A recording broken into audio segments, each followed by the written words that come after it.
5 menteri dicopot. Kabut pagi turun perlahan di kawasan Hambalang, menutup perbukitan dengan selimut abu-abu yang dingin dan sunyi. Jalanan menuju kompleks itu dijaga ketat sejak subuh, membuat suasana terasa lebih seperti markas darurat ketimbang tempat peristirahatan pejabat negara. Di balik gerbang tinggi, suasana hening justru menyimpan getaran tak kasat mata, seakan sesuatu yang besar akan segera pecah. Mobil-mobil hitam berhenti satu persatu tanpa suara klakson. Para pejabat turun dengan wajah tegang, langkah mereka tertahan oleh perasaan yang sulit dijelaskan. Tak ada obrolan ringan, tak ada tawa basa-basi. Semua tahu, undangan kali ini datang mendadak dan bersifat wajib, sebuah sinyal yang jarang berakhir dengan kabar baik. Di aula utama, kursi-kursi telah tersusun rapi menghadap satu meja panjang dari kayu gelap. Lampu-lampu putih menggantung rendah, memantulkan bayangan wajah-wajah yang duduk kaku. Di sudut ruangan, bendera merah putih berdiri tegak, seolah menjadi saksi bisu dari keputusan penting yang akan diambil hari itu. Pintu besar di sisi ruangan terbuka perlahan. Pak Prabowo melangkah masuk dengan seragam sederhana, tanpa senyum, tanpa basa-basi. Langkahnya mantap, matanya tajam menyapu seluruh ruangan.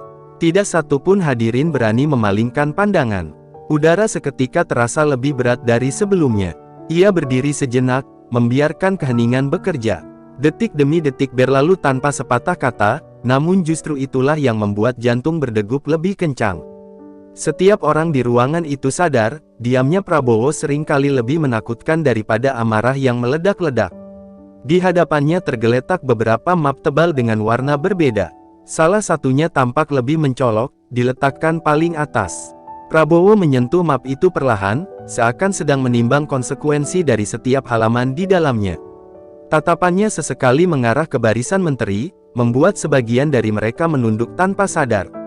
Di luar gedung, angin pegunungan bertiup kencang, menggesek pepohonan pinus hingga menimbulkan suara gesekan yang menyeramkan. Ajudan mondar-mandir dengan alat komunikasi di tangan, menerima pesan yang datang silih berganti. Ada kegelisahan yang menyebar cepat, bahkan sebelum satu kalimat pun terucap. Beberapa menteri mencoba menenangkan diri dengan menarik napas dalam-dalam. Ada yang menggenggam pulpen terlalu erat, ada pula yang menatap kosong ke meja di depannya. Pikiran mereka berputar, mencoba mengingat kembali keputusan, rapat, dan janji-janji yang mungkin kini berubah menjadi bumerang. Prabowo akhirnya mengangkat kepalanya. Pandangannya berhenti lebih lama pada beberapa wajah tertentu. Sorot matanya tidak menunjukkan emosi, hanya ketegasan yang dingin dan terukur. Seolah ia sudah memutuskan segalanya jauh sebelum retret ini dimulai. Saat ia membuka mulut untuk berbicara, ruangan itu terasa seakan menyempit. Semua telinga siaga, semua pikiran terhenti, pertama dari badai besar di Hambalang pun siap dimulai, dan tak satu pun yang benar-benar siap menghadapinya. Prabowo memulai kalimat pertamanya dengan nada rendah namun tajam, memecah kesunyian yang sejak tadi menekan dada semua orang. Ia tidak langsung menyebut nama atau keputusan, melainkan berbicara tentang tanggung jawab, tentang waktu yang tidak pernah menunggu siapapun. Setiap kata terasa seperti beban yang jatuh satu persatu ke lantai ruangan. Ia kemudian menggeser map merah ke tengah meja. Gerakannya tenang, hampir santai, namun justru itu yang membuat beberapa hadirin menelan ludah. Map itu kini menjadi pusat perhatian, seolah menyimpan vonis yang tak bisa ditawar. Tidak ada presentasi layar, tidak ada penjelasan bertele-tele, hanya dokumen dan kehendak. Prabowo membuka halaman pertama dan mulai membacakan ringkasan evaluasi. Angkanya dingin, bahasanya lugas, tanpa ruang pembelaan. Target yang meleset, proyek yang tertunda, keputusan yang dianggap ragu-ragu. Setiap kalimat membuat kursi terasa semakin keras diduduki. Beberapa pasang mata saling bertemu lalu cepat menghindar. Ada yang mencoba tersenyum tipis, berharap badai berlalu begitu saja. Namun nada bicara Prabowo tidak memberi harapan palsu. Ia berbicara seperti seorang komandan di medan perang, bukan politisi yang mencari simpati. Di barisan tengah, seorang menteri tampak menghela napas panjang, seolah baru menyadari sesuatu yang selama ini diabaikan. Yang lain menggenggam tangan di bawah meja, menahan getar yang mulai terasa.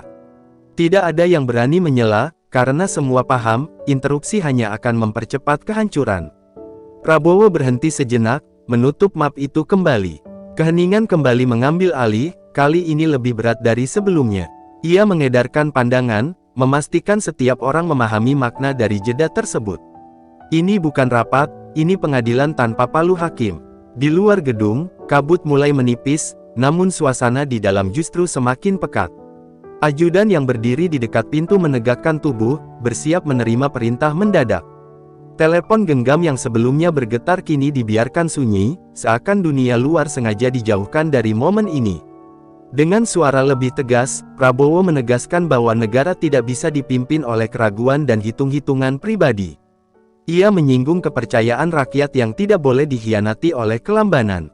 Kalimatnya tidak menyasar satu orang, namun semua merasa tersentuh di titik paling sensitif. Beberapa kepala tertunduk lebih dalam. Ada yang menatap lurus ke depan, mencoba terlihat kuat meski dada terasa sesak. Tidak satu pun menyangka evaluasi ini akan dibuka secara langsung dan tanpa pelapis. Retret yang dikira ajang konsolidasi berubah menjadi ujian mental. Di sudut ruangan, Gibran memperhatikan semuanya tanpa banyak gerak. Wajahnya tenang, namun matanya aktif membaca setiap perubahan ekspresi. Ia tidak mencatat, tidak berbicara, hanya menyimpan potongan-potongan situasi dalam pikirannya. Baginya, setiap detik memiliki arti.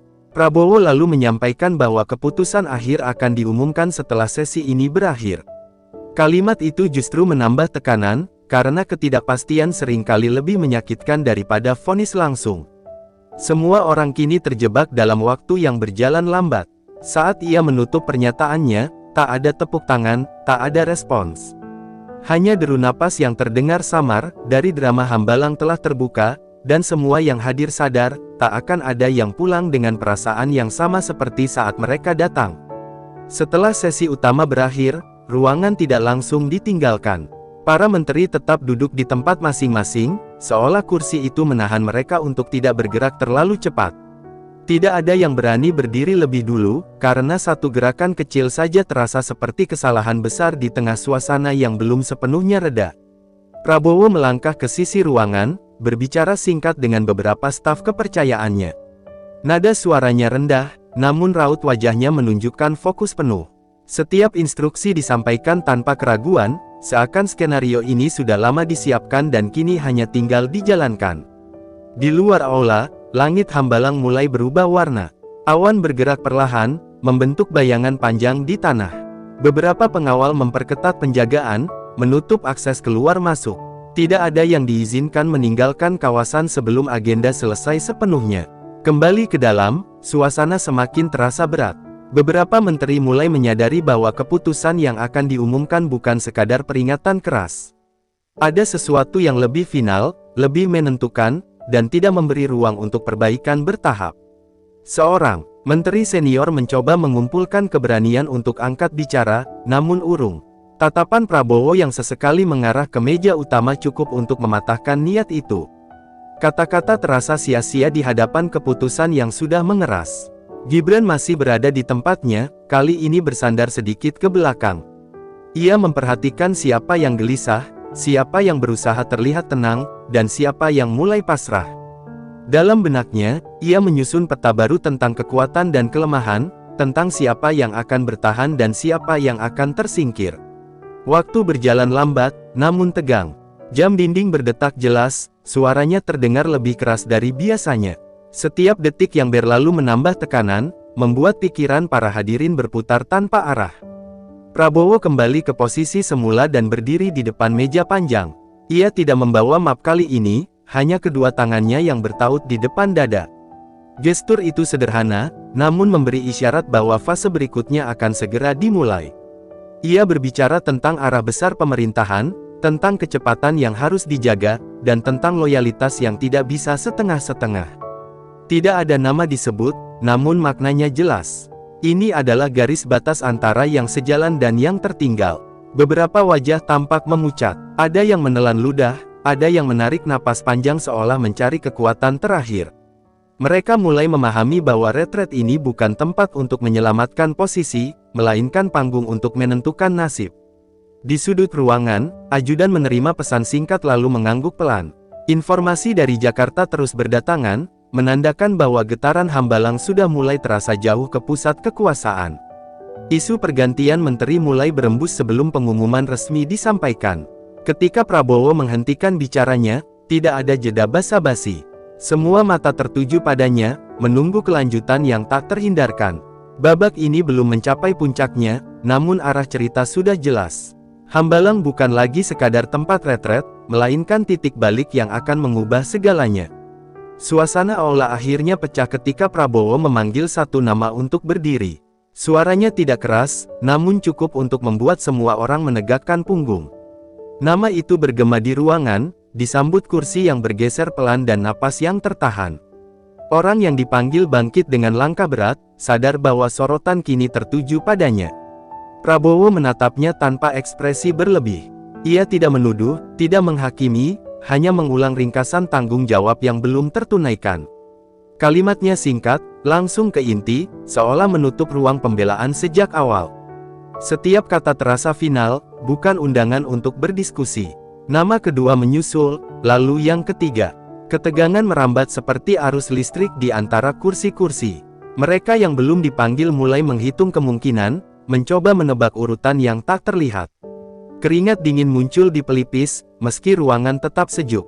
Di antara panggilan itu, Prabowo berhenti sejenak, membiarkan keheningan kembali bekerja.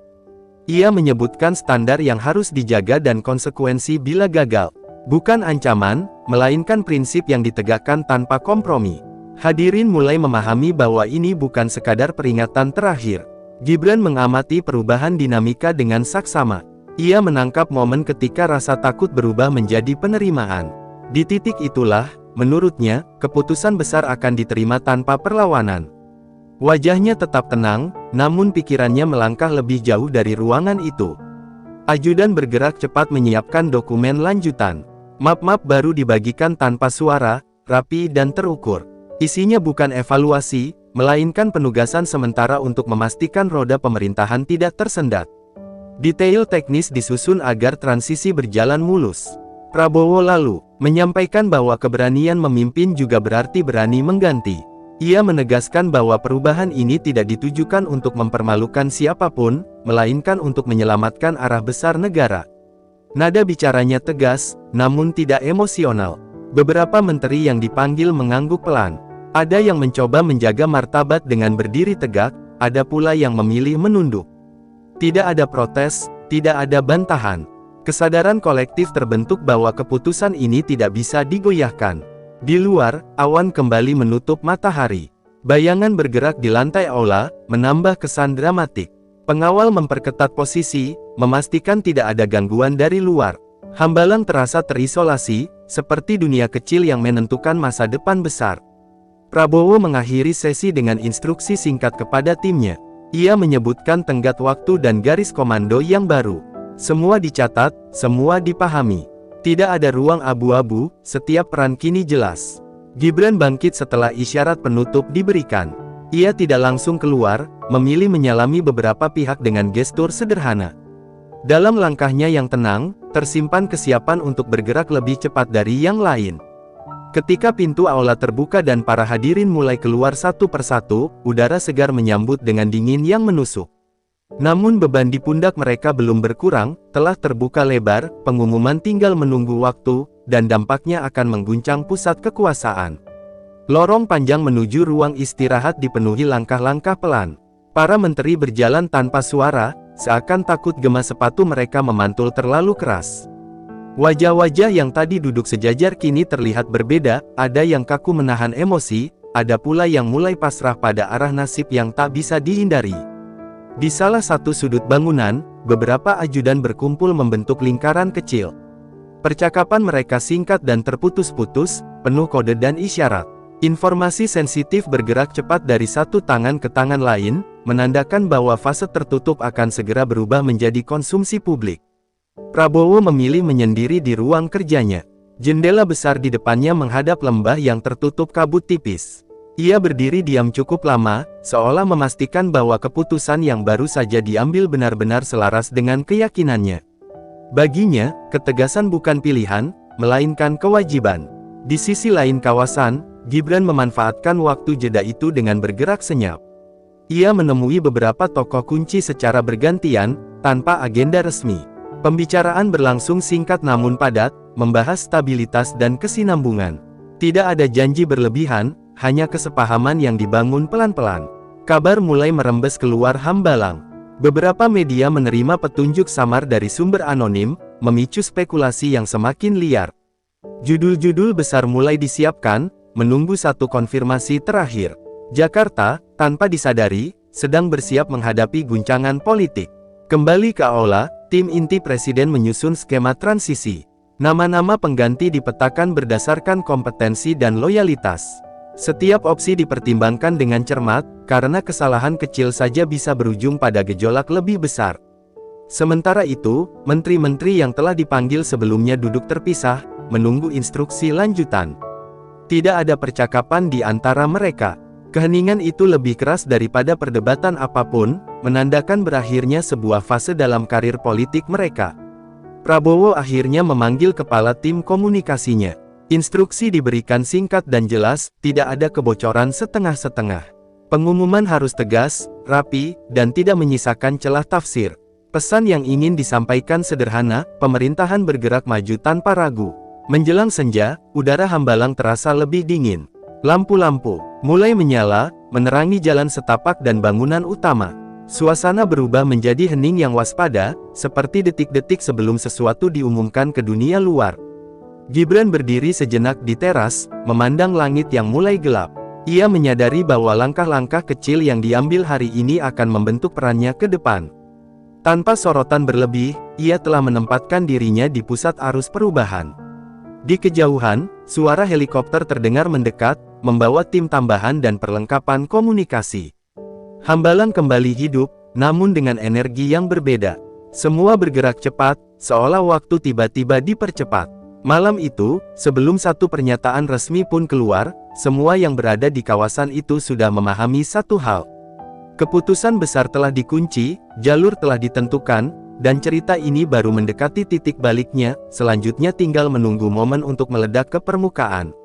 Malam semakin larut ketika ruang konferensi kembali diaktifkan. Lampu-lampu disesuaikan lebih redup, menciptakan suasana serius tanpa kesan dramatis berlebihan. Di meja utama, berkas pengumuman telah tersusun rapi, siap dibacakan kapan saja. Setiap lembar kertas di sana terasa lebih berat daripada isinya. Prabowo memasuki ruangan dengan langkah tenang. Kali ini tidak ada jeda panjang seperti sebelumnya. Ia duduk, membuka satu dokumen, lalu menatap tim inti di sekelilingnya. Sorot matanya menunjukkan kepastian penuh, tanda bahwa tidak ada lagi ruang untuk mengubah arah. Ia mulai membahas kerangka pengumuman resmi, menekankan pentingnya kejelasan dan konsistensi. Tidak boleh ada bahasa abu-abu, tidak boleh ada narasi yang melemahkan pesan utama. Pergantian ini harus dipahami sebagai langkah penyelamatan, bukan kegaduhan politik. Di luar ruangan, para menteri yang tersisa menunggu dengan perasaan campur aduk. Ada rasa lega karena tidak termasuk dalam daftar, namun juga kegelisahan karena lanskap kekuasaan telah berubah. Mereka sadar, standar baru telah dipasang, dan pengawasan akan jauh lebih ketat. Gibran kembali muncul dalam percakapan internal. Beberapa staf menyebut namanya sebagai figur penyeimbang yang mampu menjembatani transisi. Ia tidak hadir secara fisik, namun pengaruhnya terasa dalam arah diskusi. Langkah-langkah senyapnya mulai memperlihatkan hasil. Sementara itu, jalur komunikasi ke Jakarta dibuka penuh. Pesan-pesan singkat dikirim ke tokoh-tokoh penting, memastikan tidak ada reaksi berlebihan ketika pengumuman dilakukan. Semua diarahkan untuk satu tujuan, stabilitas tanpa gejolak. Prabowo menutup pembahasan dengan satu penekanan terakhir. Ia mengingatkan bahwa kekuasaan bukan soal bertahan di kursi, melainkan soal keberanian mengambil risiko demi tujuan besar. Kalimat itu tidak dicatat, namun membekas di benak semua yang mendengarnya. Beberapa jam kemudian, draft akhir selesai. Nama-nama yang dicopot tidak ditulis dengan nada sensasional, melainkan administratif dan lugas. Justru kesederhanaan itulah yang membuat dampaknya terasa lebih keras.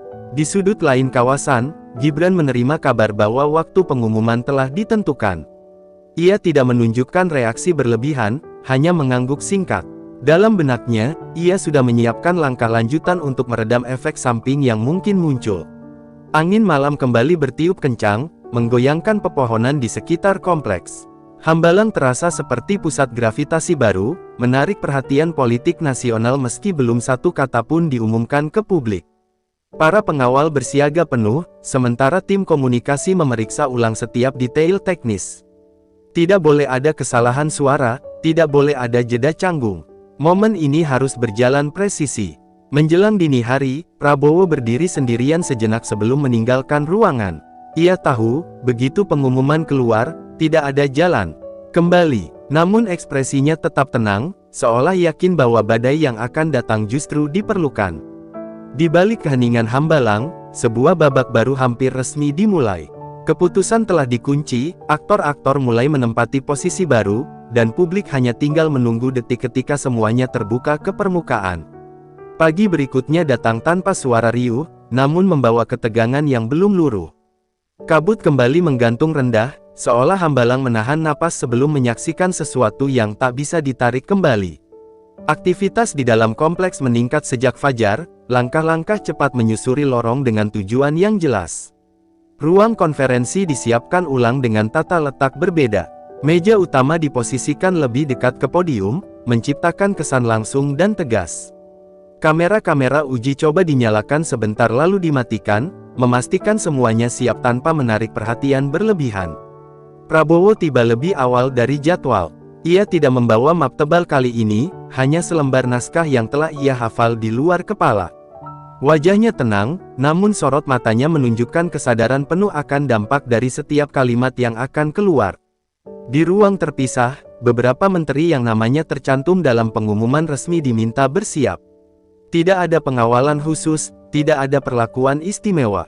Proses berjalan formal dan dingin, mencerminkan akhir yang bersih tanpa drama terbuka.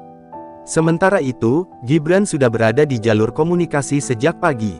Ia menghubungi beberapa kepala daerah dan pimpinan lembaga, menekankan pentingnya kesinambungan pelayanan publik. Nada bicaranya lugas, menenangkan, seolah badai yang datang bisa dilalui dengan kepala dingin. Menjelang waktu yang ditentukan, suasana Hambalang terasa mengeras. Setiap orang berada di posisinya masing-masing, menunggu isyarat terakhir. Tidak ada percakapan ringan, hanya fokus pada peran yang harus dijalankan. Prabowo melangkah ke podium tepat waktu. Tidak ada pengantar panjang. Ia membuka pernyataan dengan menegaskan bahwa keputusan ini diambil setelah pertimbangan menyeluruh dan demi kepentingan negara. Kalimatnya ringkas, namun bobotnya terasa di seluruh ruangan. Nama-nama dibacakan satu persatu, tanpa penekanan emosional. Tidak ada jeda dramatis, tidak ada intonasi meninggi. Justru cara itulah yang membuat setiap nama terdengar lebih keras dari teriakan. Di luar ruangan, berita itu langsung menyebar. Reaksi publik bermunculan cepat, mulai dari keterkejutan hingga spekulasi lanjutan. Media berlomba-lomba mengurai makna di balik keputusan tersebut, mencoba membaca arah angin politik yang berubah drastis. Gibran memantau respons itu dengan cermat. Ia tahu, fase berikutnya bukan tentang keputusan, melainkan tentang pengelolaan dampak. Pesan-pesan penyeimbang kembali dikirim, memastikan narasi yang berkembang tidak melenceng terlalu jauh. Prabowo menutup pernyataannya dengan satu kalimat sederhana tentang tanggung jawab dan keberanian. Setelah itu, ia meninggalkan podium tanpa menunggu pertanyaan. Sikapnya jelas, keputusan telah diambil, dan fokus kini adalah bergerak ke depan. Hambalang perlahan kembali sunyi, namun gema peristiwa pagi itu tak akan mudah hilang. 5 kursi kosong telah mengubah peta, manuver baru mulai terbaca, dan permainan kini memasuki fase yang jauh lebih terbuka. Cerita ini belum selesai, justru baru memasuki bab yang menentukan arah masa depan. Jakarta bereaksi cepat setelah pengumuman itu menyentuh udara. Gedung-gedung kementerian mendadak sibuk, rapat darurat digelar sejak pagi, dan para pejabat berlomba menafsirkan arah baru yang sedang dibentuk.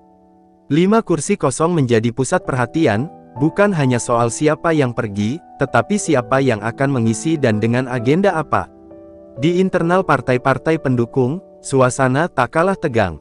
Beberapa elit mencoba menenangkan kader, sementara yang lain melihat peluang untuk mendorong nama-nama tertentu. Percakapan berlangsung tertutup, penuh hitung-hitungan, karena satu langkah keliru bisa berujung pada kehilangan pengaruh. Prabowo memilih tetap berada di Hambalang hingga sore.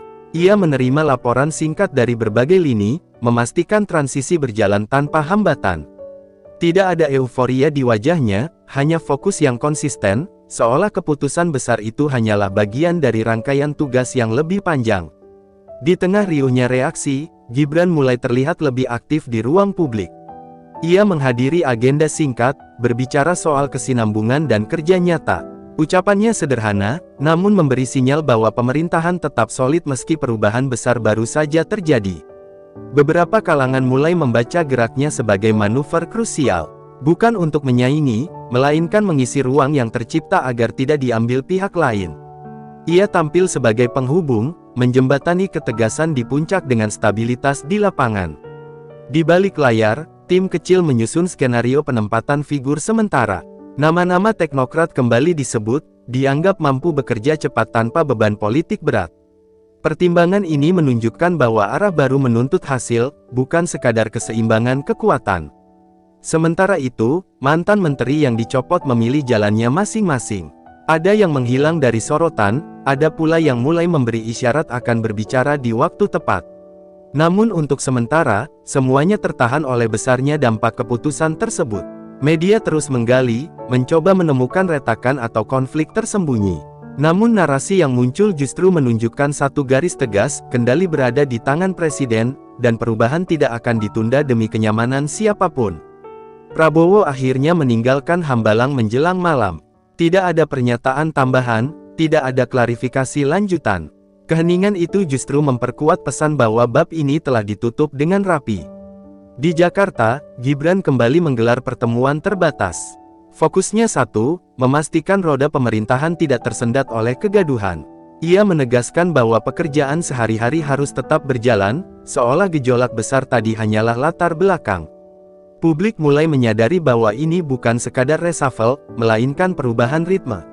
Standar baru dipasang, ekspektasi dinaikkan, dan ruang toleransi menyempit. Pemerintahan memasuki fase yang lebih keras, lebih cepat, dan lebih terukur. Ketika malam menutup hari itu, satu kesimpulan mulai terbentuk di benak banyak orang. Ketegasan Prabowo telah membuka babak baru, sementara langkah Gibran menandai arah lanjutan. Permainan belum selesai, justru kini semua mata tertuju pada langkah berikutnya yang akan menentukan siapa benar-benar bertahan. Hari-hari berikutnya menjadi masa penyesuaian yang penuh tekanan. Di kementerian-kementerian terkait, pejabat eselon bergerak cepat menyusun ulang agenda, memastikan tidak ada pelayanan publik yang tersendat. Setiap keputusan kecil kini ditimbang dua kali, karena bayang-bayang evaluasi ketat terasa lebih dekat dari sebelumnya. Nama-nama calon pengganti mulai beredar di lingkaran terbatas. Ada figur lama yang kembali dipertimbangkan, ada pula wajah baru dengan rekam jejak teknis kuat.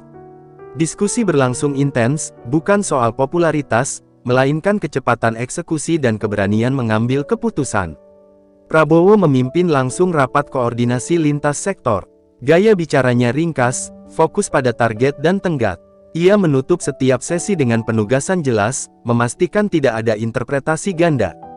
Pesannya sederhana, hasil adalah bahasa yang paling jujur. Di tengah arus itu, Gibran mengambil peran sebagai penstabil ritme. Ia mengunjungi beberapa daerah strategis, menyerap laporan lapangan, lalu menyampaikannya kembali dalam bentuk rekomendasi praktis. Kehadirannya meredam kekhawatiran sekaligus mempercepat alur kerja. Sejumlah kepala daerah merespons positif. Mereka melihat sinyal bahwa pusat tidak sekadar menuntut, tetapi juga mendengar. Koordinasi menjadi lebih cair, tanpa kehilangan disiplin. Pola ini perlahan membentuk kepercayaan baru di tingkat pelaksana. Sementara itu, oposisi mencoba memanfaatkan celah dengan membangun narasi alternatif. Namun upaya itu tidak berkembang jauh, karena transisi berjalan relatif mulus. Minimnya kekacauan membuat kritik kehilangan pijakan kuat. Di internal kabinet, suasana berubah menjadi lebih kompetitif. Setiap menteri menyadari bahwa penilaian kini berbasis kinerja nyata.